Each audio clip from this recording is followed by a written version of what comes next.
اللہ پاک ارشاد فرماتا ہے نون والقلم وما یسطرون، ارشاد فرمایا قسم ہے قلم کی اور جو کچھ قلم لکھے اس کی قسم۔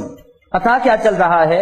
قرآن مجید میں آپ دیکھیں گے حضور پاک علیہ الصلوۃ والسلام پر جو ہی وحی کا نزول شروع ہوا، پہلی ہی وحی میں اللہ پاک نے پڑھنے کا ذکر فرمایا۔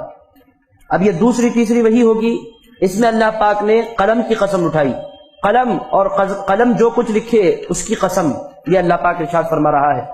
پتہ کیا چلا؟ اسلام میں پڑھنے لکھنے کی بڑی اہمیت ہے، پڑھنے لکھنے کو اسلام نے بہت اہمیت دی ہے۔ اسلام چاہتا ہے کہ مسلمان پڑھیں لکھیں ترقی کریں، اسی لیے پہلی وحی میں آپ دیکھیں گے اقرا بسم ربک الذی خلق خلق الانسان من علق، پھر ارشاد فرمایا اقرا۔ پہلی وحی میں 5 آیتوں میں اللہ پاک نے 2 مرتبہ ارشاد فرمایا پڑھو پڑھو پڑھو۔ کیوں؟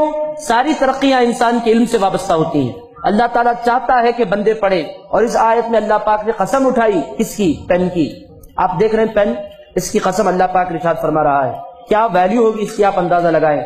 پینوں سے ہم نے تعلق ہی توڑ دیا ہے، پڑھنا لکھنا ہی نہیں جانتے۔ ہم چاہتے ہیں کہ یوں ہی ترقی ہو جائے، ایسا نہیں ہو سکتا۔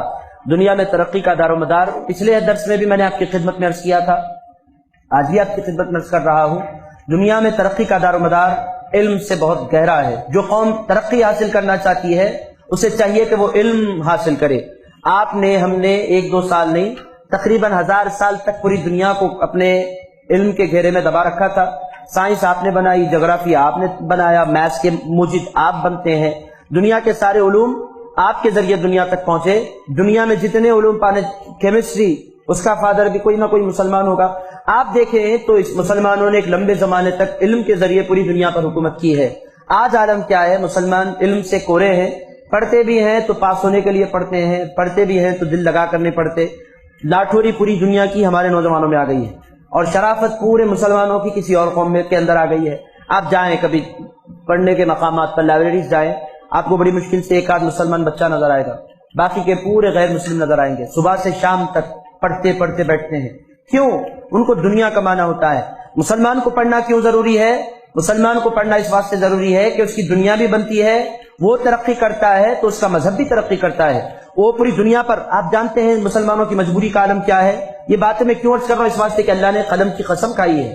نوجوان یہاں بڑی تعداد میں جمع، اس واسطے عرض کر رہا ہوں، پڑھنا نہیں چاہتے، ڈگری حاصل کرنا نہیں چاہتے۔ عالم کیا ہے؟ اللہ نے پیٹرول دیا کہ نہیں دیا؟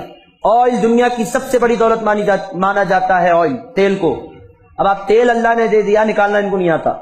آپ جائیں، ملکوں کا عالم کیا ہے، آپ آؤ نا ذرا تیل نکال کر دے دو نا ہمارے کو، ہمارے پاس اللہ نے تیل دیا ہے۔ اتنے مجبور، اتنے لاچار۔ عالم کیا ہے؟ ہم نکالیں گے، اتنے % ہمارے کو دے دینا، اس کی قیمت ہم مقرر کریں گے، ہم جس ملک کو چاہے جتنا چاہے دیں گے، آپ جو کرتے ہیں کیجئے، تھوڑا سا تیل نکال کر ہمارے کو دے دیجئے۔ یہ کیوں ہو رہا ہے؟ اس واسطے کہ ہم پڑھنے لکھنے میں پیچھے ہو گئے ہیں۔ اللہ پاک نے قلم کی قسم ارشاد فرمائی، بتلانا اللہ تعالیٰ چاہ رہا ہے کہ مسلمانوں اپنا تعلق قلم سے جوڑو۔ عالم کیا ہے؟ کئی مہینے قلم اٹھانا ہی نہیں پڑتا۔ بہت تھوڑے ایسے لوگ ہوتے ہیں جن کو قلم سے کچھ لکھنا، ایک خرابی قلم کی بھی مجبوری نہیں ہے، قلم سے تعلق ٹوٹنے کی ایک بہت بڑی وجہ سیل فون بھی ہے، کمپیوٹر بھی ہے۔ آج کل بہت سے کام اب قلم لے کر کون لکھے گا، کون ٹائپنگ کر رہے ہیں۔ آپ ای میل کے دور میں اگر آپ قلم سے لیٹر لکھ کر بھیجو، اگر کوئی بولے تو لوگ بولیں گے دیوانے پن کی بات ہے، مگر عرض یہ کرنا ہے کہ قلم کی اپنی ویلیو ہے۔